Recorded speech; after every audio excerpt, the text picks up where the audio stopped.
gonna get annoying real fast. You good? You good? You got your blankie? Okay.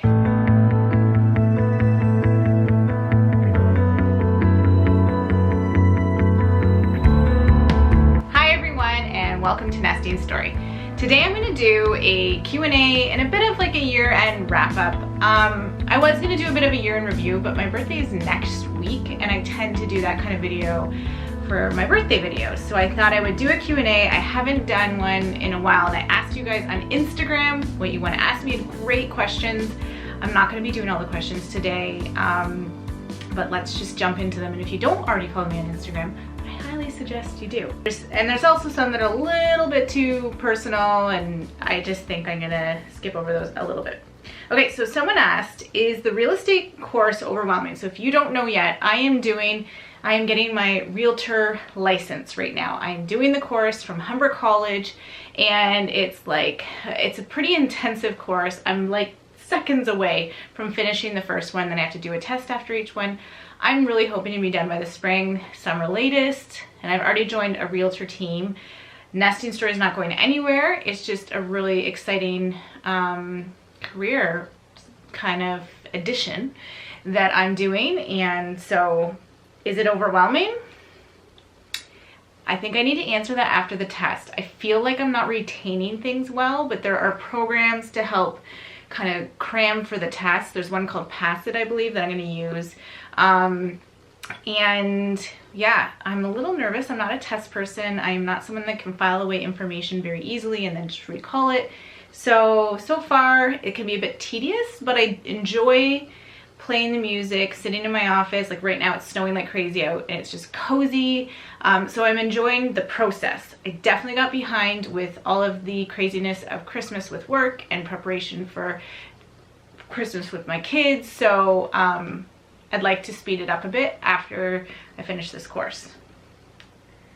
Are you still doing interior design consultations? I need help decorating shelves. I'm not anymore. I'm right now not coaching for business. I'm not doing interior design consultations. I just really had to basically get to a point where I had too many irons in the fire, and with everything with being in school again, and I'm also the marketing manager right now of my realtor team, Cormedy Trot, and then I also have Nesting Story. I just couldn't keep everything going, so unfortunately I'm not doing any coaching and I'm not doing any interior design consultations. Okay, someone said, any info on getting slim and strong? Well, you nailed it in saying strong. I highly recommend you just get the focus off of weight and the scale and all of that and focus on strength. As soon as that was it for me, and maybe accomplishing like just fitness level, then it all changed for me. I every once in a while will jump on the scale, but it's very rare, and I find it just throws me off, and I really am just trying to also kind of honor my body and know that different parts of the month I'm going to be a different shape than I am going to be 2 weeks later, and then just really focus on what I'm enjoying. I really like strength training, CrossFit. I've just got into hiking, and not try to do things that I really don't like that much. So that's been that'd be my big tip, is to focus on strength and just try something different. Don't feel like you have to do the same workout that's working for someone else, because that just may not be your thing. Okay, what store or brand would you recommend to buy a sectional that can withstand kids? My sectional in my basement is from Mobilia, and I'm not sure if they're still around, but my white couches are IKEA. They're the Ektorp ones, and they're fantastic. And to have slipcovers that I can wash, it's huge. So I highly recommend IKEA, really. What was your greatest challenge this year that you never gave up on? Wow, there's been a lot of challenges. Global pandemic, divorce. I think I would say myself. You know what is the biggest one is to, a big challenge for me is to continue to be vulnerable and to not just like let walls shoot up. Because the payoff is so big when you can do that. I think I'm gonna be talking about this a bit more next week with my birthday, but it's something I've been reflecting on, is just, that's my area of growth, is vulnerability, and really like not shutting people out. I think especially with what my journey's been like, it's very easy to do that. So I would say it's myself, just to not give up on myself and to continue to grow and to take a second and say, and know that you can like have a conversation with someone and then maybe do it again, or just take a minute and really reflect on how you're going to react to things and things like that. So that would be it. Someone said, I want to just say thank you for sharing your personal life. It's helped me a lot in these crazy times. That was very nice. I want to learn more about gut health. I feel like my gut is unbalanced. So I have SIBO. I find taking HCl, I believe it's called, is like the game changer for me, not trying to do probiotics and things like that. My suggestion would be to really focus in on what foods might be hurting your stomach and be really diligent about cutting those out. Or like, for me, it's like garlic and cheese and dairy and stuff. And then portion control for me, I think it's kind of like, don't stop. I think my number one broad answer would be don't stop trying things or seeing doctors or naturopaths. Like, try everybody until you get some answers and figure it out. Because honestly, having an horrible gut issues is an awful way to live. And I do believe, like, I just think like no one's built the same. And I think that there's different foods that just don't agree with, like, everyone's just different with what they can eat and how they digest food. And I just think don't stop trying to figure it out, and keep researching and talking to people until you kind of nail down what it could be. And don't stop asking doctors to do tests and everything like that. Like, I finally feel like I got answers over the past couple of years, and it's just been the biggest game changer for me. Okay, fitness update and current routine and goals. Right now, I'm giving myself a bit of a break. It was a really stressful fall. I am exercising.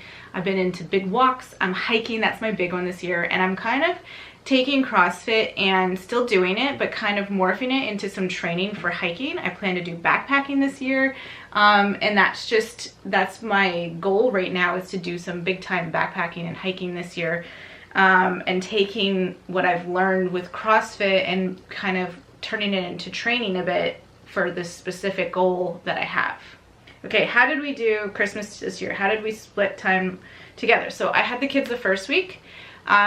They were with me for Christmas Eve, Christmas morning, and then I dropped them off with their dad later Christmas morning, and now they're with him the whole second week. And that split down the middle is working quite well. I definitely miss them. They're not here right now, and they're with me most of the time. So I'm trying to kind of take this time to like get my schoolwork done and just relax, like kind of recharge my batteries. But yeah, that's how it's been split this year. And then I think it's just gonna flip each year like that. Okay, do any of my sweet kids have cell phones yet? Yes, my oldest does, and he has data. My second oldest, she has a phone. She doesn't have data, but I can see me getting her data this next year. She's about to turn 10, and it's just so nice to have them have a phone. So they each have iPhones, and then I think he's with Freedom Mobile. It's like pretty inexpensive. What is my biggest motivator? I'm a very ambitious person. I think just like personal growth, whether it's in my career world or as a mom or as fitness or my relationships, I don't want to stop growing. So I feel like being stuck or stagnant for me is like my worst. I just don't feel good when I feel like that. So anytime I feel like I'm growing and I'm moving and I'm improving or I'm reaching a goal, that just makes me feel good. Okay, with the new job and life changes, do you think you'll buy a new house? No. This house is mine. I own it. It was a decision, and I worked hard for it to keep the kids in this house with me. And so I'm not leaving anytime soon. It's just really important to me to keep the kids here. And I don't know what's coming down the road, and it's tempting to kind of like try to make plans down the road, but I think I'm just really trying to focus on living in the moment, and I'm very happy right now here. Okay, are you going to be setting up 4 kids for virtual learning for 5 days or so longer after the Christmas break?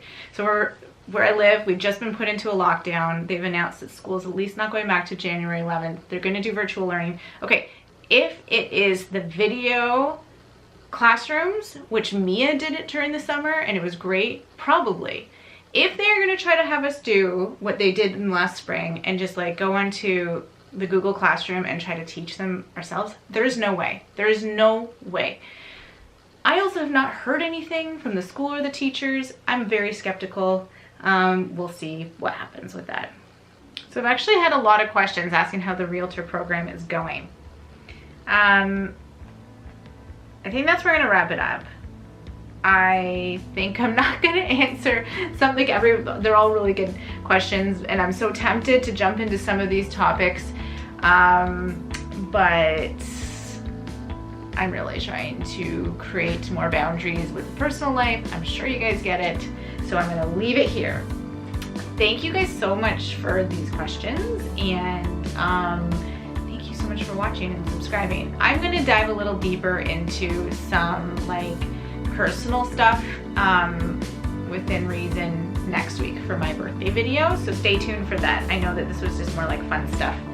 If you haven't subscribed yet, I'd love for you to subscribe, and I'll see you guys soon. Bye.